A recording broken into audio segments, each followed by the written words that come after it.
Okay, so for our third presentation that we have Lauren Alpert doing A Legacy of Imperium, 3 authors' portrayals of Indian families in the post-colonial world. Hi, so as Zonza said, I'm Lauren, I'm an English major. I'm actually graduating in a week. And so this is sort of the capstone to my entire educational experience here at Chief of State. And the 3 authors that I'm dealing with are Arundhati Roy, doing The God of Small Things, Salman Rushdie's Midnight's Children, and Jhumpa Lahiri's The Namesake. The way that I got into this area of study was while studying abroad, actually, and it's not necessarily a huge area of literature study right now in the United States. It's getting bigger. It's newer because it's all modern writers. It's all people that are alive and writing right now, and it's talking about the modern post-colonial experience. So it was something that obviously was dealt with in Ireland a lot because they are a post-colonial nation of Britain, as is India. So that was how I got interested in it originally, and then last semester I happened to take an honors theme class that was about globalization and landscape and literature, and we read 2 of the novels in that course. So we read The Namesake and The God of Small Things in that course, and it ended up fitting well with all the stuff I'd already been studying. It's hard to do justice to my thesis in 10 minutes, since it is a 70-page piece at this point. So what I decided to do was read you my introduction, because it's only 2 pages long, so I'm going to give you an overview of what I talk about in my thesis by reading this little section of it. Stories are history reworked, viewed through a different lens, sculpted to present a new viewpoint about real, palpable events. As writers of fiction, authors capture historical movements and times of turbulence and present them not through renderings of whole societies, but as individuals and families to make them more realistic for their readers. In the act of making fiction from true events, our sense of time, landscape, and reality are all put into new perspectives as they create the worlds of their characters. Roy's storyline falls back and forth between past, present, and everything in between. Rushdie's narrator's skin crumbles as India's independent state falters, and Lahiri tells her story through many different eyes, with the views being represented through different lenses pertaining to different characters. By reading these stories and placing them into their historical perspective, we'll see the persistent and lingering effects of Britain's encroachment on India. We'll recognize where the post-colonial world originated and see the author's visions as to where it is now heading. Each story follows the continuing histories of families as they try to patch together the fractured pieces of their lives within nations that are still struggling for that ever-elusive sense of unity. As India fell under British rule and then, after over 100 years, subsequently pulled itself out of the colonial kingdom, its inhabitants seized a chance to reclaim their identities. They could no longer be the India that was before the British, but they could also no longer be the India that was before them. The country was now surviving in a dualist state, where its citizens were grappling with thousands of years of history that had now been punctuated by British control.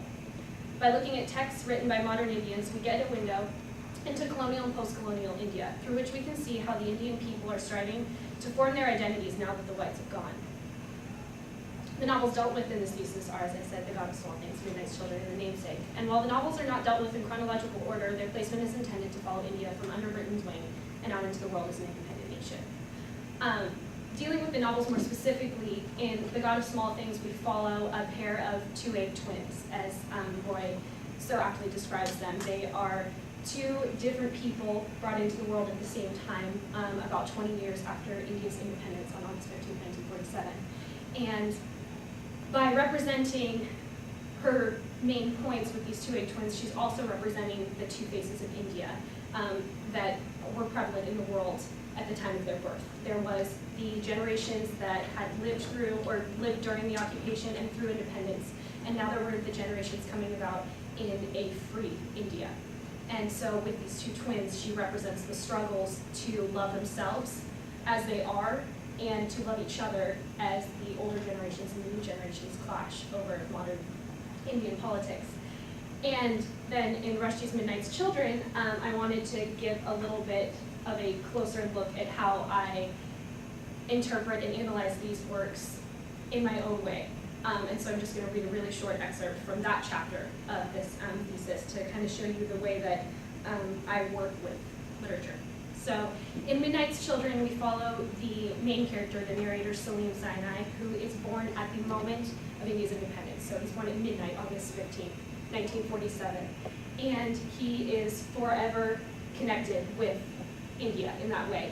The way that Rushdie describes it, it is that Salim is India and India is Salim. So as things happen to the country, equally big things happen to Salim the person.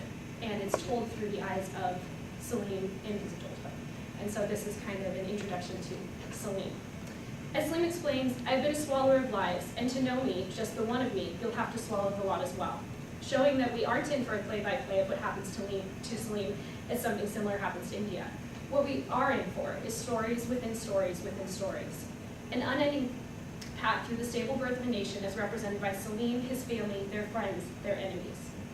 As we start long before Salim's birth, and then move on to his childhood and early adult years, all the while looking through the lens of our adult Salim narrator, we're able to take a step back and observe all of these events as the long history of India and its freedom tangle around and into the lives of Rushdie's characters. This produces a work that attempts to encapsulate as much of the shared experience of India as one novel can handle. Salim often questions the validity of his memories, the source of his narrative, since the complication of representing the entire modern history of a country of 600 million by showing us the experience of one family is nothing if not daunting. In fact, he wonders, is this an Indian disease, this urge to encapsulate the whole of reality, and worse, am I infected too? Openly giving us a different vantage point for taking in the novel. Is this how someone else would represent India's history, or are we getting one skewed for Salim's own purposes? The narration becomes unreliable at many points, but really, who can say that there's ever a completely balanced and unbiased history of any country, let alone one as enduring and ancient as India? And so from this novel where we go from a generation before the independence all the way through the independence and into relatively modern times, since the novel was written in 1985, we then move on to the namesake, which is pretty much set in today. It ends in 2003, so very recent times. And what it does is it follows two generations also, one generation that was born in India and comes to America, and then the children that they raise here in America. And it looks at how the characters of the novel try to deal with the duality of their lives, the whiter side and the Indian side, in a different country. And so it shows the overwhelming, wide-sweeping, widespread effects of colonialism and how it plays a role in the global world. And one thing that, mostly what I wanted to end on actually, is a quote by Rushdie, who's actually one of the go-to people when you're talking about this type of literature, where in one of his novels dealing with post-colonialism and its effects as they affect other nations and Indians living in other nations, and he says that our physical alienation from India almost inevitably means that we will not be capable of reclaiming precisely the thing that was lost. That we will, in short, create fictions, not actual cities or villages, but invisible ones, imaginary homelands, Indias of the mind.